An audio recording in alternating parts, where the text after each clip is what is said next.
YouTube, what's going on? Horse Racing Gamer here. Doing a different video. I want to go through some screenshots I had of some of my horses, some of our sires and mares that we've recently used, recently retired, just to kind of give you guys a refresher and just anything we may have noticed in regards to horses we'll see on track, especially some of yours. You'll see the parents, so you'll know if you've been keeping track who these horses are. Valley King, starting off with him, he was S ranked. I don't think I ever got up to double S with him. I think the game capped him at S ranked despite like winning 8 or 9 races in a row that were mainly grade 1s. You can see at this point he was 8 years old. This was him well past his prime. He peaked just at about right before 6 years old. And again, he's that horse with bears. He inherited that from Vivid Legend. Again, really hasn't given me a problem. You see the horses and what we've been able to do. It's been a very, very, very minor issue, if that. I can't even say it's been an issue. Like, it's maybe happened once or twice, and I keep saying that. So, you get a horse with bears, it's not the end of your, like, you can still use that horse for breeding. You just maybe have to consider if you want that ability in there at all. I get totally not wanting it. But again, Valley King by Vivid Legend out of Chasing Hearts. And as you can see, that's how he finished there on that stretch. Raced him in those grade 1s. Again, was past his prime, but you see he was punching above his weight in most of those races. He raced 36 times in his career, finished with 15 wins, 6 places, 7 shows with 9 grade 1s, finished over 110,000 in earnings. And as you can see, for those 3 races, we have the Diamond Cup. That's a hard race at 12 furlongs. Your horse has to be tough enough to handle that. He was supposed to finish 8th. He finished in the money 4th. He hit the board for the Superfecta. He made a lot of people happy that day, did Valley King in London. I remember that. And then we move on to another tough race, the Paris Cup. This is all in the GWS Terp Series run. I kept him here because I thought he had a chance, and we got points, right? It just wasn't enough. He was supposed to finish 7th there. He finished 5th. Again, that was another tough race in Paris. And if there was a super high five that day, I don't even know if they do those type of wagers at those tracks. But here in the Americas, they usually do it at some of them. But we move on to, again, another tough track going 10.2 in Sydney, Australia.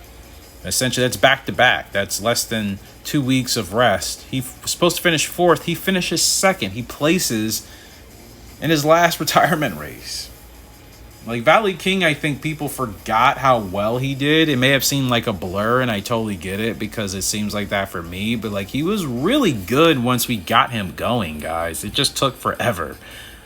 And that's Eastside Band's pedigree, and I'll get to her in a second. But, yeah. And apparently I raced him again in a grade 3 after that grade 1 in Sydney, Australia. He was supposed to finish 2nd. He finished 3rd. That probably was his last retirement race. So that's usually what I do with my horses. I tend to retire them in grade 3s, not grade 2s. I feel like those are really special races for horses that are actively competing. Now, sometimes I'll do a personal send-off in a grade 2, but that's rare. So I usually feel like grade 3s, because there's an abundance of them, are pretty safe places to send a horse off without too much stakes involved. But again, yeah, Valley King, I thought he was highly underrated, so I'm really excited to see if he'll end up being a really good sire for us, or if maybe he'll kind of be a miss. It'll be a mystery, to say the least, but good thing is we'll be able to find out in due time as I get through this file. We'll have his horses on track, or his horse on track here soon enough. Eastside Band, let's look at her pedigree first, and then I'll show you guys her stats. By Diamond Plan out of Tigris of Stone, by Flying Cowboy out of Pink Gemstone. You see all the mother's pedigree there. This is why Eastside Band's such a great horse. She has the guts, the grit of Arctic Crop. She's got the willfulness of Western Tiger, the willfulness of Western Tiger's son, Flying Cowboy. She's got the grits and the guts of Pink Gemstone, if you guys remember her. Of course, most of you do that have been here. So she has all of that alone, not discrediting Night Breeze and Suave Buster for their role in this pedigree. And then she has Tigris of Stone, which is really the best of clearly she was the best of everything combined up to that point. In Diamond Plan, which is the stud of studs in Gallop Racer. And you have the perfect horse, my best horse in a Gallop Racer ever, Eastside Band. This is the pedigree. It's not that complicated. That took three generations? because those are all original horses to the very right. All Gallop Racer original horses. Not my originals, not your originals, not ours, but the game's original horses. So it took, what, 3 custom horses and 5 originals to create Eastside Band? That's kind of nuts when you think about it. When you actually think about it in hindsight. There she is, with my pink and purple aesthetic. I would love to do that for the live streams when I come back at some point, because a face reveal will be happening. But that's besides the point. Look at Eastside Band at her prime. She's 3 years old, here in the summer sprint, going 6 furlongs, 90 speed, 99 stamina, 81 power, 76 braking, 78 temper, 7 to 12 front runner, 66 feel, 56 heart, 63 toughness, I believe, if I can remember that correctly. And I'm pretty sure I do, because Eastside Band's my baby. So, yeah, those are her stats. And again, this is the pedigree. And you see, like, I've only lost 1 race with her, and we finished 2nd. She's undefeated still. 23-2, I don't know, whatever, grade 1s and wins at this point. So, but you see how quickly it can happen just by breeding the right horses. That's what I've been trying to express on this channel for, like, I feel like half of my Gallop Racer life. You don't need the best perfect horses. Some of you may argue some of these are the best in the game. Yes, obviously, in the case of Western Tiger, Arctic Crop, but those horses are clearly out-competed by other stronger stallions and sires. So, you know what I mean? As good as they are, there are stronger colts and studs you could get and use. So that's more of a point, that Eastside Band is not even from the strongest crop of horses in the game, and still you see what it can produce. And again, that's 3 generations. So I think that's really important to remember in your breeding. You can get that horse really quick. If you feel like a pedigree or a line is looking good, stick with it.